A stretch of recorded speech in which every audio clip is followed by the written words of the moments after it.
Patrick Netherton Show, 11:30 The Tiger. That guy over there is Rogers. I'm Patrick. Hope everyone is having themselves a wonderful day. We're joined now by the man, the myth, the legend, the head coach of the Northwestern State Demon baseball squad. Man who's had himself a nice week so far.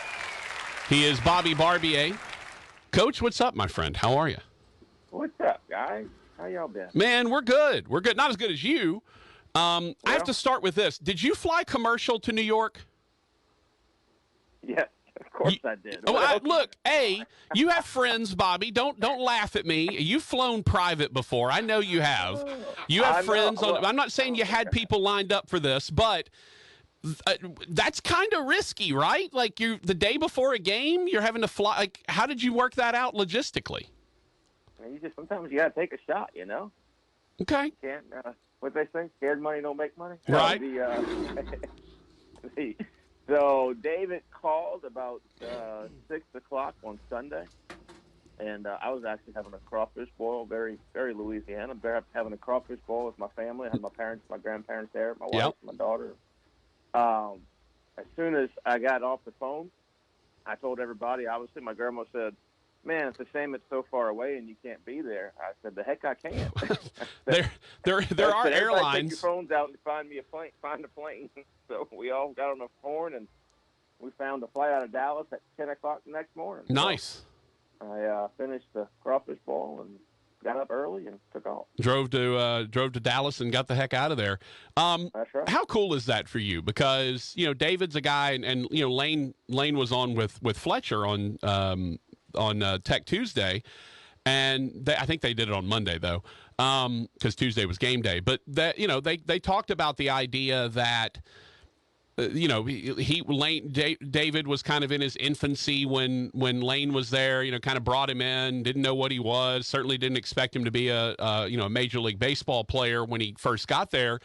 And then of course you kind of helped tutor him, and he kind of grew up and finished his career with you as his head coach. Kind of walk me through what's that like, watching a guy mature, turn into a very professional hitter at the college level, and then make his way through to become a major leaguer. Well, so I think Dave was the first guy that I've coached that I saw play pro ball, and I saw him a few years back when he was in Biloxi. Mm-hmm. I had a recruiting trip over there, and it worked out to where I could stop there and see him. And I had so much fun watching him play. It was a feeling like I've never had. I mean, I got to relax. I got a bag of peanuts and a Diet Coke and watch the baseball game, and then just like a daddy, watching the game, mm-hmm. watching his son play. And then I got to go watch Adam pitch in Texas, and maybe had more than the Diet Coke, as you have chronicled on your show. I have, and yes. Then, and that was so much fun. And I just told myself after watching Dave that first time that if I have a chance to go watch my guys play, I'm going to do it. I think it means a lot to them, but it means even more to me. And I've had so much fun doing that a few times, and I will make sure to do it again. Well, Fry ends up being a pinch runner. He didn't play last night, but the night you're there, he ends up being a pinch runner and then stays into DH. Did not get an at bat. My initial question is this: do you feel like you underutilized his running value? Because Absolutely obviously, not. I know exactly what he can do. I mean, if he came in as a pinch runner, obviously they think he's got some terrific running ability that maybe you were not utilizing correctly. Well, I'm not sure the versatility they keep talking about with him is extended to that his running ability. But he was moving pretty good, Yeah. Fly ball there, and he was. What you know about Dave, he's going to play really hard. And when they get down that major league bench a little bit, and they start using some guys, and you can't use certain guys because they got to be able to play this position. And it was kind of neat to see him run out there. I was actually sitting by his wife and his parents, and it's a 2-0 game into the ninth inning. Their guy's pitching great for the Yankees, and Dave, I said, the only chance he's going to have, the ninth hole hitter was leading off the next inning. I said, the only chance he's going to have is to hit the lead off, for the 9-hole hitter, because he's not hitting for Ramirez or, right. Those guys at the top. And 9-hole hitter gets out on 3 pitches, and like, all right, this is over with. Well, lo and behold, it's bases loaded in a 2-2 game, and I see him take his sweater off in a dugout and grab a bat, and I went, oh my gosh, Yeah. this is going to get hairy. And he didn't get the pinch hit, but he did get to go in and run. But it was just so neat, man, to be there in that venue. I got to go on the field before the game and see him. And Andy Phillips, a good buddy of mine, coach of Alabama, played for the Yankees, so he called in a favor. So it was really neat. Had you been to Yankee Stadium before? Nope, first time. Oh, very nice. That makes it even better. Yeah, no, it was. I couldn't have written any better. Can you watch a game and not coach it? Yes. Okay. 100%. I feel like I know baseball. you, so I feel like you are a unique case in that you can watch a baseball game and not be thinking situationally and strategically the whole time because you're kind of a laid-back guy anyway. But I was kind of curious if you still, in the back of your mind, you're running through, okay, maybe I would do this here, I would call this pitch there, that kind of thing. No, I'm kind of a work or play guy, just I don't watch a ton of baseball on TV. I watch college baseball a lot. I very, very rarely watch professional baseball. Actually, I'm standing on the field watching batting practice and don't know three-quarters of the guys probably, which is not saying much. But no, I can relax and just take the ball game in and without thinking about that. I get to think about that stuff all the time. Yeah, so I'm good not thinking about it at certain points. I understand. Look, I understand. It's funny because I'm kind of the same way. I don't watch a ton of sports outside of, like college football, obviously college basketball. I watch a little bit of college baseball. But I'm not tuning into every NBA game. I'm not watching every major league baseball game. Like I got other things to occupy my time and my mind. So I get that. And when I'm watching a broadcast, I'm not necessarily critiquing the broadcasters either. So I am a sportscasting professor now, so I do have that ability to critique some folks. Just that's great. Yeah, I mean, you definitely give your opinion a bunch. Well, thank you. I think thank you. Your professorship would be great. Rogers really appreciated that comment that I give my opinion a bunch. He really appreciated that. Well, it's kind of your job, isn't it? It is. But even when it's not my job, Bobby, sometimes maybe I give my opinion too much. Maybe once or twice. Yeah, every now and again. Bobby Barbier, head coach of Northwestern State's baseball. Yes, sir. What was your next quip? Oh, I thought you had something else to quip me on. No. Hey, speaking of the good week, obviously got to go to Yankee Stadium for the first time, get on the field, see David Fry. Were you concerned about getting back to Ruston for your game against Louisiana Tech yesterday? Man, I got really good coaches, and if that was the way it was going to work out, that's how it was going to work out. So I did check the weather, so I made sure there was no weather. Not to say that there couldn't have been something else go wrong, but I wouldn't have gone if there would have been chance of the weather at either spot. Right. So, but I mean that sincerely. I do have really good coaches that could have handled that just fine if that's the way it went. You go to Louisiana Tech once again. You have to work extra innings, but you get a win. You sweep the season series with Tech. Obviously, Lane Burroughs very well. You were his pitching coach at one point. Mitch Gaspard, other assistant for Louisiana Tech, very well. You played for Mitch. What is that like, competing with those guys, but at the same time being friends, former colleagues, former player for one? Like, how does that work? How do you sort of compartmentalize wanting to beat those guys while at the same time having such great relationships with them? Well, like I said, love them both. I mean, both have had huge impacts in my life, for sure. They're both good friends. It's a neat when you play those teams and those kind of games where you're so close with the other side before the game. I mean, we talk and tell stories and talk about, our seasons and all those things. And, it really, once you kind of get going in it, it's their dugout and our dugout, and that's kind of the way it is. It's not really thought about a whole lot once the game gets going. I mean, obviously they're over there, but it is kind of neat to have different opinions from people you trust. I mean, I think that especially when you've played somebody before, so they can give you opinions on your team, and you can give opinions on their team and certain players, and it's more always complimentary. But it's pretty neat. It's pretty neat. having that combination. Lane, who I played coach for here recently, and Mitch, obviously, who I played and coached for, and just proud to call them both friends and mentors. Well, the funny thing is, Coach, you play Nichols over the weekend. This past weekend, you got 2 of 3 from them. They came in as the league leaders. Second weekend in a row, you've taken the 2 of 3 from the league leaders coming into Natchitoches. And I didn't realize that their coach had so many ties to you and Northwestern and Lane Burroughs and Mitch Gaspard and Chris Curry, who you replaced at Northwestern. I even said on the air, and I hate to use this word because it has such a negative connotation, but it is weird how incestuous coaching is. In that regard, where it seems like everybody is somehow related to everyone else in some way, and that was evident from Louisiana Tech to Nichols, and then back to Tech. It's weird how so many of those connections are there. Well, there's only a small group of us crazy enough to do this for a living, so we all tend to know each other or work with each other or do something like that. And can't ever use that word that you use, so I don't. Well, exactly what it means. Well, it just basically means everybody's kind of interrelated with each other, seemingly, and it's there's these kind of relationships, and and again, I didn't know that Nichols' coach coming in was, I didn't realize that he had coached for Chris Curry at Little Rock, right. And so he was there. And Mike's been around a little bit. Mike's a really good coach. He's coached at a bunch of different spots, been a JUCO head coach, and been a scout.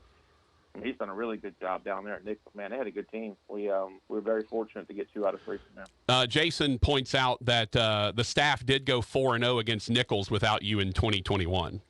I'm very replaceable. That's not, if you could take anybody out of that dugout once the game starts to not have too much effect on the game, I'm probably the guy you want to take out. Those guys work a lot harder than me once that game starts. I will say this: I do appreciate Chris Bertrand's third base coaching style, because that man is high energy and is up and down the line. I even posted you may be of the age where Street Fighter was a thing. There was one of the fighters was named E. Honda, and he was a big sumo guy, which is not Bert because he's lost a bunch of weight. He's skinny Bert now, but he does the 1,000-hand slap where his hands are moving really fast and hitting. That's what Bert looks like at third base. I'm gonna start calling him E. Honda. Yeah, he legitimately. I posted a video of it. The guy comes in to score. Guy coming to third, guy hits the base hit. So he's negotiating a guy from third, a guy coming to third, and then one going around first. And he's 10 feet from home plate, and his arms are just going all over the place. Stay here, stay there. And he checks the plate. All right, that guy's in. I just love it. I love watching Bert coach third base. It is fantastic. It is a show in and of itself. Well, I don't think that's what it's meant for, but he does a really good job over there, and he takes it personal. I think anything he does, and a lot of our staff members are the same way, but he takes it personal of what he's supposed to do, of how the energy he brings to the field, and the execution. I mean, there's parts of I coached third base at Alabama, for the 5 years I was there. Mm-hmm. I mean, there's things that you have to study it. You have to understand where you need to be at certain times, what's going on in the outfield, where the arms are, which plays are tough plays, who's coming up. There's a lot going on. So he's done a great job for us. Well, yeah, you have to catalog. All right, what if I'm going to send this guy from second on a base hit? How fast is the guy that's running? How strong is the guy who's throwing? What kind of jump did he get? Was the ball hard hit? You're having to process all of that at once to determine, hey, am I just going to send this guy home and hope for the best?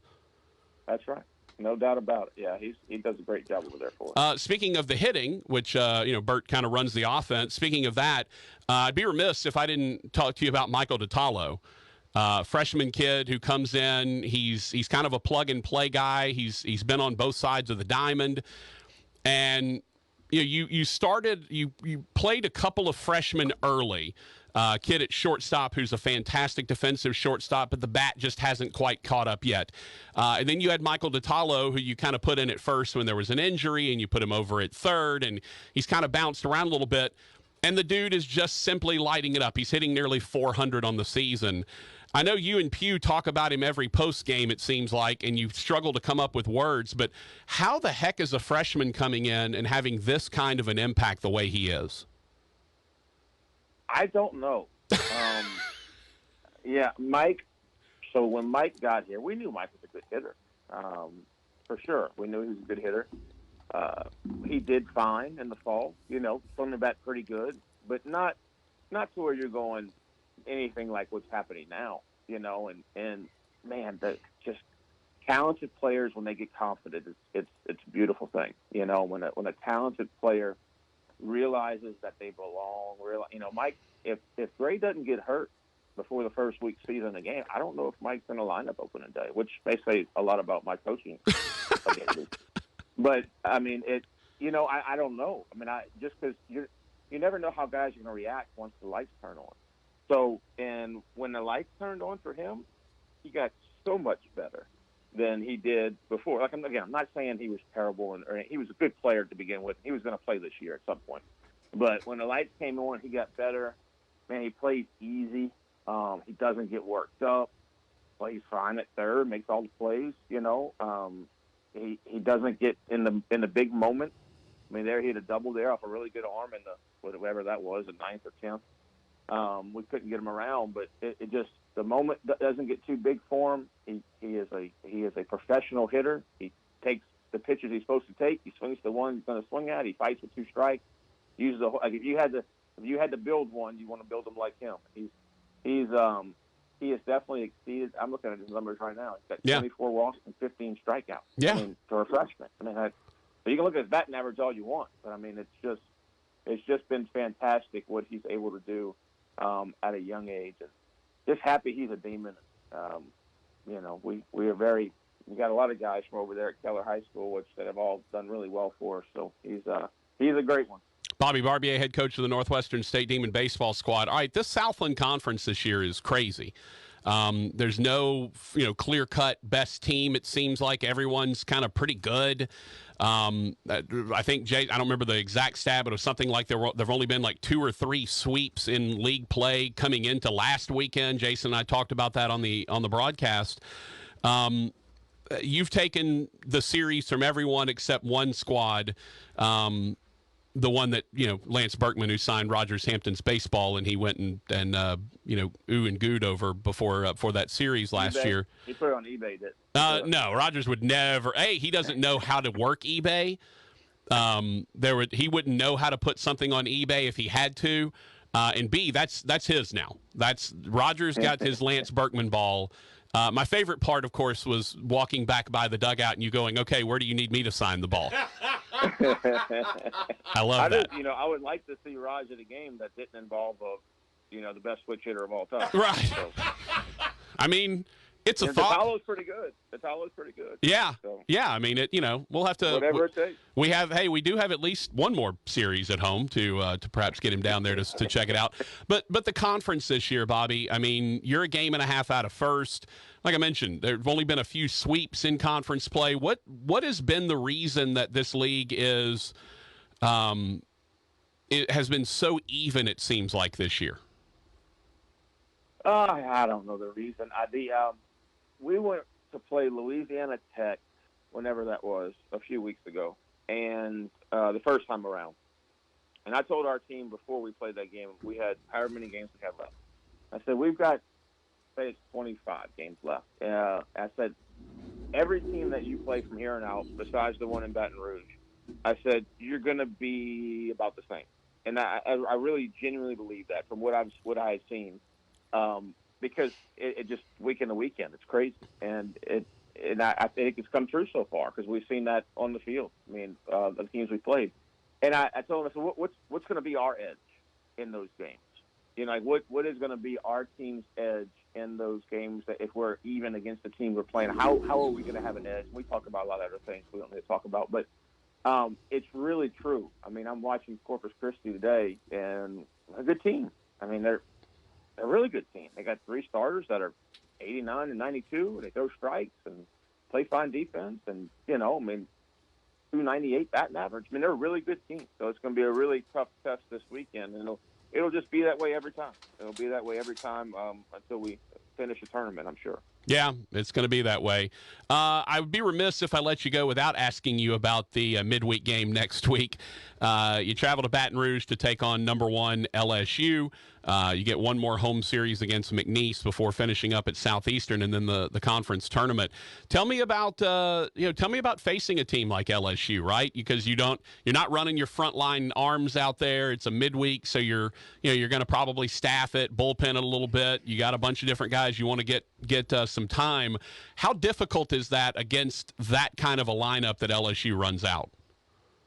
I mean, I think it'd be difficult for even our weekend starters. Sure. But I don't know. Maybe this time I have a little different approach to it when it comes to those type of teams. I mean, we beat LSU a couple times, but yeah, they're a little different monster this year than they have been those times we have beat them. Our game is very unique in that if you play well just about any time and the other team doesn't play well, you have a chance to win. Like that's our unique game. If you take a football team, you don't say 1AA anymore. FCS. FCS football team, and you throw them out there in the SEC. I mean, if you play well, it's going to be tough, right? So I think actually we're getting further and further apart with all the new rules and things and NIL and transfer portal and all those things that we don't need to go through all that. But I just want to go play clean. I want them to enjoy the environment. I want them to understand that we're playing to win, but understand that what's important the rest of the season. The nine on the weekend are much more important than the one on Tuesday, and that needs to be the mindset going in. I want, like, we went to play Oregon, and I think we learned some things from watching their guys. I thought they had a fantastic offense. They did a really good job preparing during batting practice, and I think we learned things, and I hope we do that on Tuesday. That's not non-competitive, that's still competing and it's still wanting to win, all those things. But when you face a lineup that's going to have 5 to 7 first-round draft picks at some point in their career, I mean, you learn something. I mean, it's the best lineup since that I've seen since that Oregon State lineup that we faced in 2018. I think they ended up having 4 or 5 first-rounders in that lineup, a handful of other draft picks. So it'll be a fun test, but I'm gonna give you the coach speak. We're looking forward to going to Corpus Christi. Yeah, so. Now you got to take it one game at a time, Bobby. You can't be looking ahead. One game at a time, one pitch at a time. Can I make one recommendation as a guy who never coached baseball and did not play past coach pitch? Can I make a suggestion to you? Sure, bud. I mean, I'm going to anyway, so I'm just asking to be polite. Can I say no? No, you can't really. So I appreciate you thinking that you might be able to.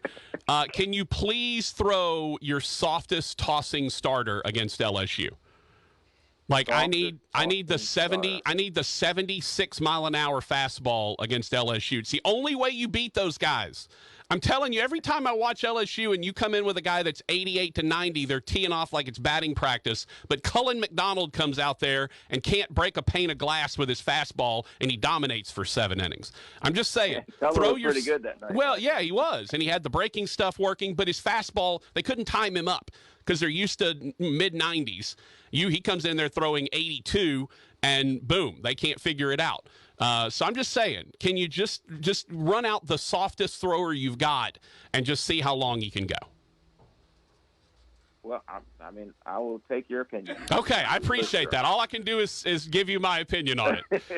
I will take your opinion. Well, when we have a staff meeting discussing the starter, I will make sure that is talked about. Just be like, look, the guy who didn't play past coach pitch and has been a broadcaster and therefore thinks he knows what he's talking about.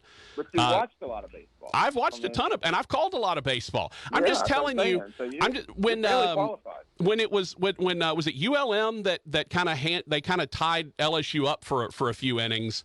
And I remember saying, they must have started a light thrower. And one of the ULM fans was like, yeah, the guy throws like 84.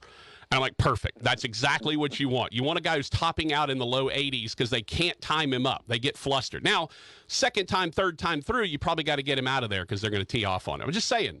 So who should we throw the second or third time through? Well, you might want to, look, it could be Cullen, right? It could be Cullen McDonald again. Do you ramp the velocity back up. Well, maybe left-hander. That's the thing is do you then turn around and go, all right, now that we've got him used to 82, do we try to get him at 92, 94, something like that? You know what I mean? So, and of course, you've got all these arms in your bullpen to throw right. anyway. They're downstairs right now. Yeah, you've got all these guys that are prepared. To pick out the 80s and the 94s. Yeah, like hey, buddy, you only throw 82. Congratulations, you're starting in Baton Rouge, and be ready with the 94 guy. You'll be up about the third or fourth inning. So be ready. Okay.